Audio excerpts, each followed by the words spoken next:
dari organisasi Sontolyo Sampah itu, dimana memprovokasi, udah nggak usah gunakan orang Indonesia, gunakan orang lain aja, pekerja migran asing lain, nggak usah takut.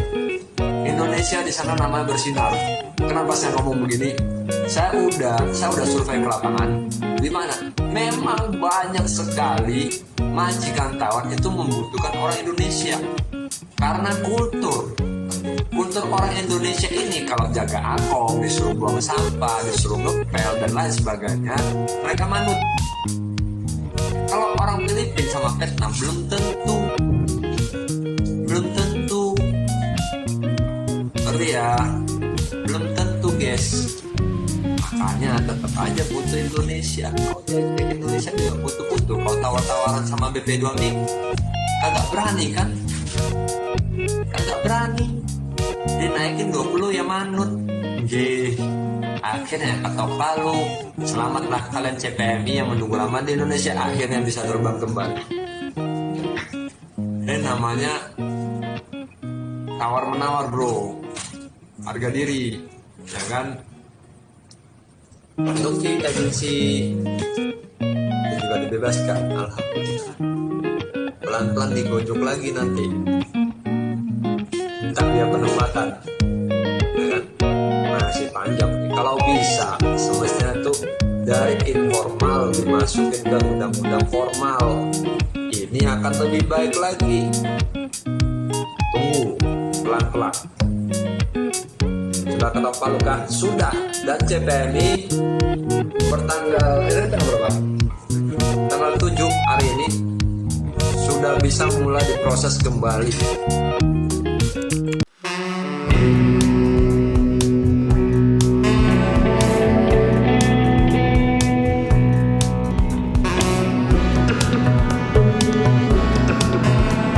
Halo kawan, tadi udah ngeliat ya beritanya dan mungkin sekarang juga beredar bertebaran soal makanan Indonesia yang dilarang masuk ke Taiwan. Apa penyebabnya? Jadi Taiwan itu terhadap makanan itu sangat ketat ya. Salah satunya adalah bahan-bahan apa saja yang dilarang masuk ke Taiwan. Di dalam kasus ini bukan cuma makanan Indonesia, ada juga makanan dari Jepang dan juga beberapa negara lain ditemukan menggunakan bahan yang dilarang di Taiwan. Nah, untuk makanan mie instan Indonesia tersebut, di dalam bumbunya terdeteksi bahan namanya adalah ethylene oxide. Nah, menurut standar dari WHO, bahan ini kalau penggunaannya dengan jumlah yang terlalu banyak, itu bisa menyebabkan kanker darah. Resikonya ada ya, resiko kena kanker darah dan juga resiko kanker payudara. Tapi ini tentu aja dalam jumlah penggunaan yang banyak tentu saja. Nah, di Taiwan sendiri itu melarang atau tidak mengizinkan apabila makanan menggunakan bahan yang ada kandungannya ethylene oxide.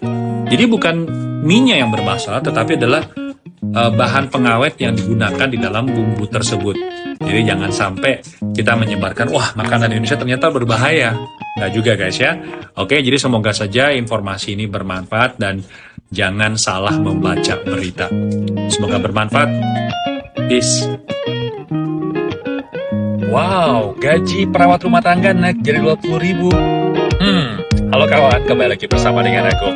Jadi mungkin teman-teman udah lihat ya berseliweran informasi di luar sana di TikTok ataupun juga di sosial media lainnya kalau pekerja migran informal gajinya menjadi 20.000. Tapi coba perhatikan deh, sampai gue bikin konten hari ini, detik ini nih guys ya, itu belum ada kata sambutan dari pemerintah Taiwan guys. Jadi memang betul kalau misalkan kesepakatan ini tentu saja harus dua belah pihak angkuh kepala guys. Memang pada saat itu Taiwan menawarkan 20.000 dolar Taiwan dan Indonesia mengajukan angka 25.000 dolar Taiwan. Nah sekarang dari pemerintah Indonesia bilang oke, dari BP2I maksud gue ya, sudah bilang oke. Nah tapi dari Taiwan sampai detik ini belum ada konfirmasi lebih lanjut.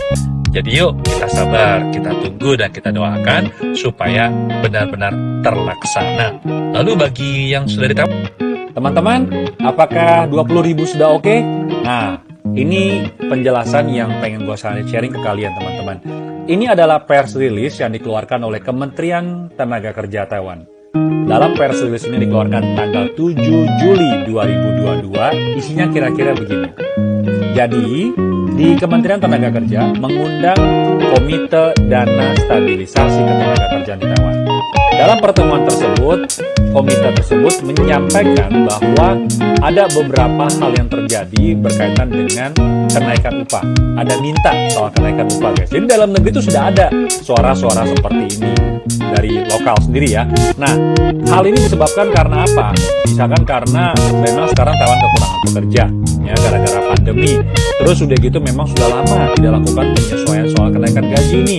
Terus yang ketiga, untuk menghindari ada citra bahwa kok pekerja migran Taiwan kok gajinya rendah dibandingkan negara-negara lain. Yang ketiga. Terus yang keempat, untuk mengurangi perpindahan majikan.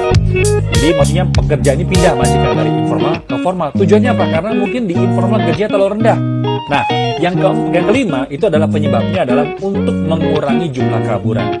Sehingga dari Komite Dana Stabilisasi Ketenagakerjaan Taiwan ini meminta agar Menteri Tenaga Kerja atau Kementerian Tenaga Kerja untuk melakukan penyesuaian gaji informal dari 17.000 menjadi 20.000. Tapi guys, ini adalah hasil pertemuan internal dan hal tersebut disambut baik oleh Kementerian Tenaga Kerja Taiwan, guys. Dan sudah memberikan tugas ini kepada Direktur Jenderal Ketenagakerjaan Taiwan. Oke, jadi diserahkan nih kepada instansi yang sebagai pelaksananya. Nah, jadi dalam waktu ke depan ini, dalam beberapa hari mungkin gue nggak tahu ya, akan ada pemberitahuan secara resmi. Karena kan Pak Beni dari BPDMI juga sudah sempat bicara. Nah, dari Taiwan ini internal udah ada nih. Nah, kalau begini kan berarti kan sudah seenggak-enggaknya udah ada ya. Kayaknya niat baik gitu loh. Jadi guys, bukan masalah ketuk palunya. Sekedar informasi saja ya. Pemerintah itu kalau bekerja itu harus ada suratnya, guys. Kalau surat ini belum diedarkan mengenai masalah kenaikan gaji, berarti belum bisa dibilang ketok palu.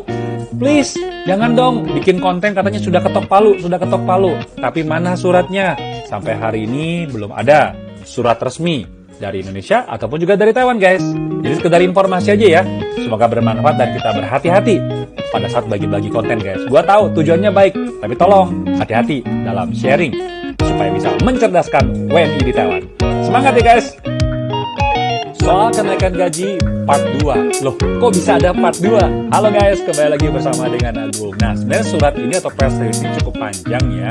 Tadi di part pertama udah gue jelasin. Tapi yang kedua, ada salah satu yang sebenarnya topik yang belum ataupun juga jarang kita perhatikan. Yaitu adalah topik bagaimana dengan majikan ataupun juga pengguna jasa di Taiwan ini yang termasuk golongan ekonomi lemah. Guys, bener kan? Mungkin kalian juga tahu kalau di Taiwan itu tidak semua majikan itu ekonominya mampu.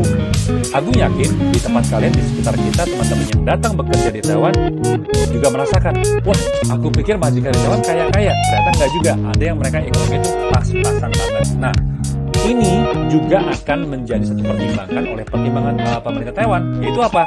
Dengan adanya kenaikan rencana 17.000 menjadi 20.000, tentu saja pengeluaran dari keluarga yang ekonominya pas-pasan ini pasti akan terkena imbasnya.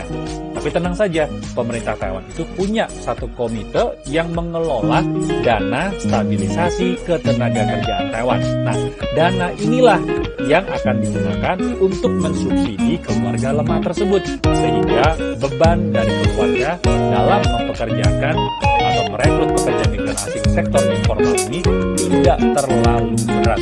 Tapi gue nggak tahu ya di subsidinya berapa, ini mungkin udah lebih teknis lagi. Jadi inilah salah satu pertimbangannya kenapa kok kenaikan gaji itu tidak bisa kita minta langsung naik, yaitu karena pertimbangannya terlalu banyak. Topik-topik hal-hal di dalam negeri bukan cuma Indonesia, di Taiwan juga punya sama, pertimbangannya terlalu banyak banget ya.